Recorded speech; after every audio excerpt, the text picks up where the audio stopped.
Your arm's been up for a while. Questions. The first one's coming back in Girl Meets World. What was the program to get back into character or laptop? And the second question is, can I have a hug? Okay, first question. Going back to Girl Meets World was difficult for me for a number of reasons. Never getting into character. Eric was easy. But I don't know if any of you follow me on Twitter or know anything about me, but I deal with anxiety, which a lot of people do. So getting back, that's one of the reasons why I moved mostly into voiceover acting. So getting back onto camera was a big deal for me.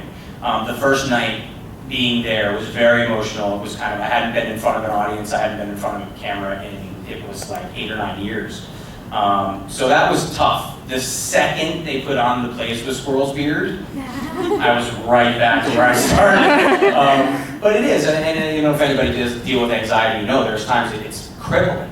It can really changes your life. It changes every aspect of what you do. And it's one of those things where you're all of a sudden, almost every decision you make is dictated by fear. And there was a time where I kind of looked up and I went, nope, can't do this anymore. I don't care if I have the absolute worst night of my life. I cannot let the rest of my life play out like this.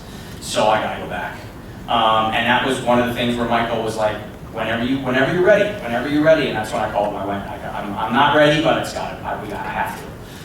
So that was a big deal. So getting back into the character wasn't nearly as difficult as just stepping on the stage again. Then once you do, you're right back with, and again, they're still all my family. So Ryder Strong directed the first episode that I was back in. Ben is there, Danielle is there. It was my family. It was back where I couldn't have, the gods, the fates could not have put together the steps for me to come back and try to conquer this fear any more than Girl Meets World. You're playing a character you're with all your friends, you're with your family, the crew is the same, the writers are the same, let's go do this. So that was difficult. As to your second question, of course you can have a hug. Are you kidding me? Hugging's like my favorite. Come on.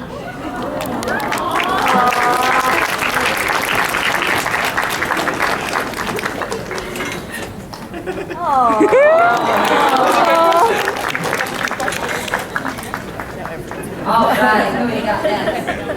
Let's go with you way in the back and with the ears. Thank you. Oh, you mean Will. I'm sorry, I didn't hear your question. I think the only word I heard was temperature, and that can't be right. What was your favorite episode of Boy Meets World? My favorite episode of Boy Meets World? I think most of us answered the same way, and it was because the week we shot it. We ended up calling it the Scream episode. Yeah. But I think it was technically called And Then There Was Sean. Yeah. It was the only episode we did without an audience. Matt Lawrence was kind of new to the cast, and so for a week, we did everything we could to just make each other laugh. We ruined take after take after take. There are certain, if you go back and you watch it again, there are times you can see us laughing, and eventually they just went, we got nothing else. But it was like the tag we did where Eric's in the couch and we just kept breaking. They had to put that in. It wasn't like, the parts where they were laughing, that was funny, let's cut that together. No, that's all they had. We couldn't get through the scene. So to this day, and then that was the one where even Maddie says, no, that's the one where I really felt like I was part of the family. So for a number of different reasons, and we got to dump books on Jennifer Hewitt. There's a whole bunch of great things. So for that reason alone, that was, I think, our favorite. That being said, the most difficult episode to shoot, and the one that I think means the most to us, was the last episode. And we did that last scene where we all go hug Mr. Feeney. We shot that once, and we walked out. It's the only scene in the 7 years of Boy Meets World where we didn't do a second take, because none of us could do it. So we did it one time, and we walked out the door. And that was it. That would just make everybody really sad. I'm sorry. Kittens, puppies, anybody seen Deadpool? Great movie. Let's go with that side. How about way in the back over on that side? Yeah, we can't see it. Oh, you can fight it out. Fight it out for who's going to do it. Fight it out. Is that episode with World where your bear and your father's shot? Was there an actual bear, or? That was an actual bear. She asked if it was the real bear when we were in the father's shop.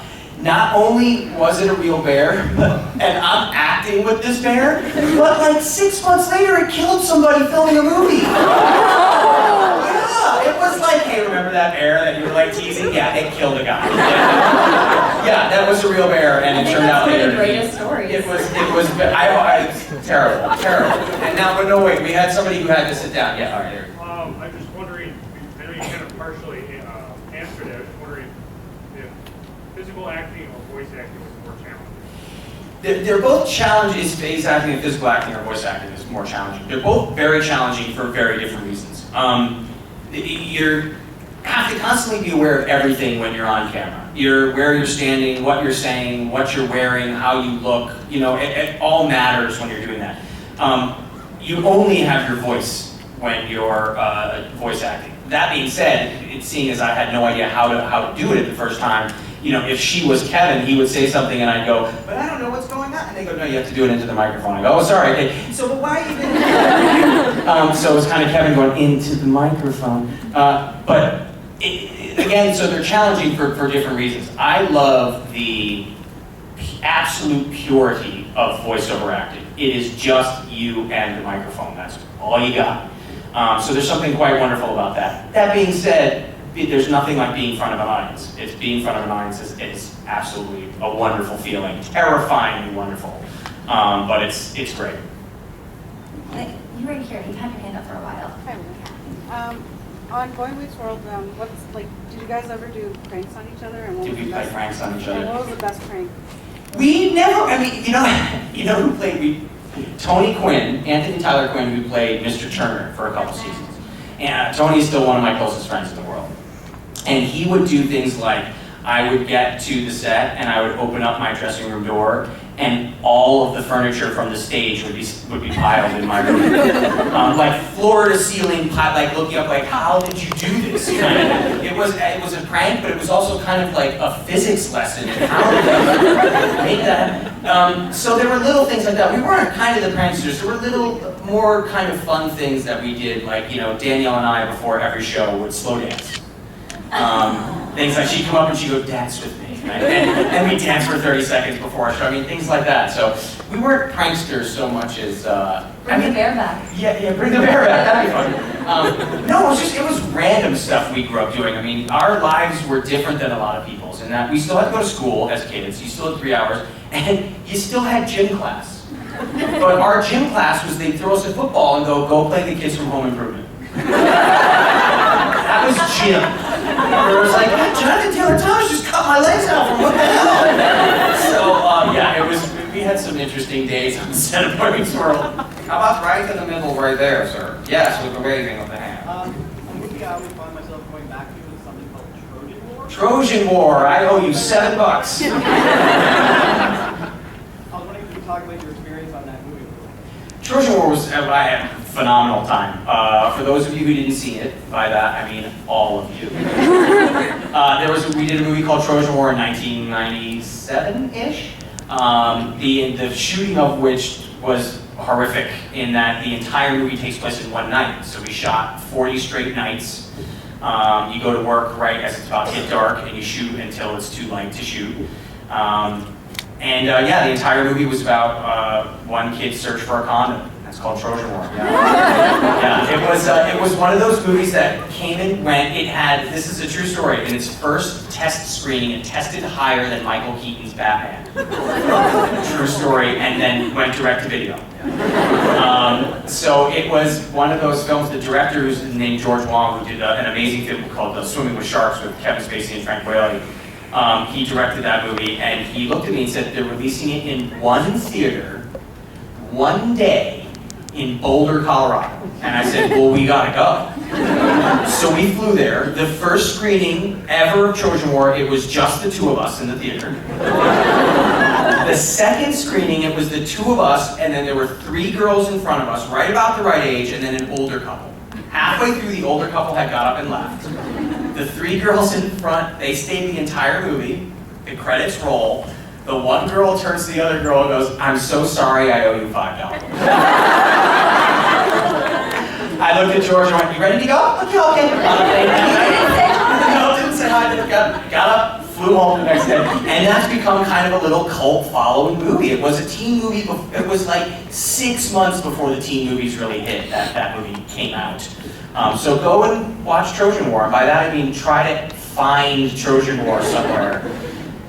How about, where do you want to Okay, go? we have time for 2 more questions. I know that Girl Meets World is more about Maya and Mhm. Riley, but if you could write your own episode where you bring back characters and include the characters now, what would happen and who would be in it? Okay, I did write an episode of Girl Meets World, sorry. and it's the one where I brought Jack back. Apparently you've really been watching. No, I did. I wrote the 3rd episode of Girl Meets World that I was in, and I brought Matt Lawrence back. I If brought you Matt could do back. another one. If I could do another one, who would I bring back? I would bring, well, you know, what, John O'Hurley's here from Seinfeld? Yeah. And he was on an episode of Boy where he played the weatherman. So we still talk about that to this day. So I would probably bring him back, and I don't know, I might bring back the girl who used to beat me up, who worked in the wilderness store, Lonnie. She was like a 2nd-degree black belt in karate, and I would come back from the day of work, and I'd have bruises all over me. And I go, you know, you're kind of hitting me a little hard. She said, what? You're kind of hitting me a little hard. And she's like, oh, stop, boom! So maybe bring her back, because maybe this time I can swing back. I don't know. This one in the hat, we got to For the last had his hand question. raised all day. Better be a good one. Out of all the characters you've played, if you had to choose one character to play for the rest of your life, I think I already know the answer, but I want to see if you concur with my idea. Can I pick one from on camera and one from voiceover? Yeah, it's your panel, man. Fair enough. Good question. That's right, damn it.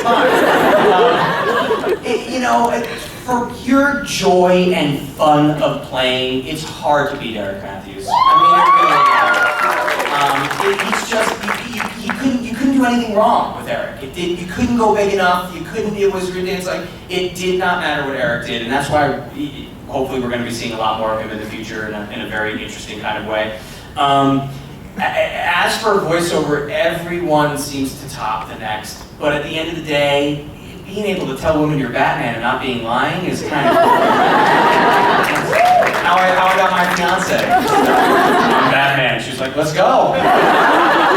So yeah, that's pretty cool. But again, then you're Bumblebee and you're Star-Lord and it's Lion-O. I can't. It's too much. It's too much. Your question was too much. It's too much.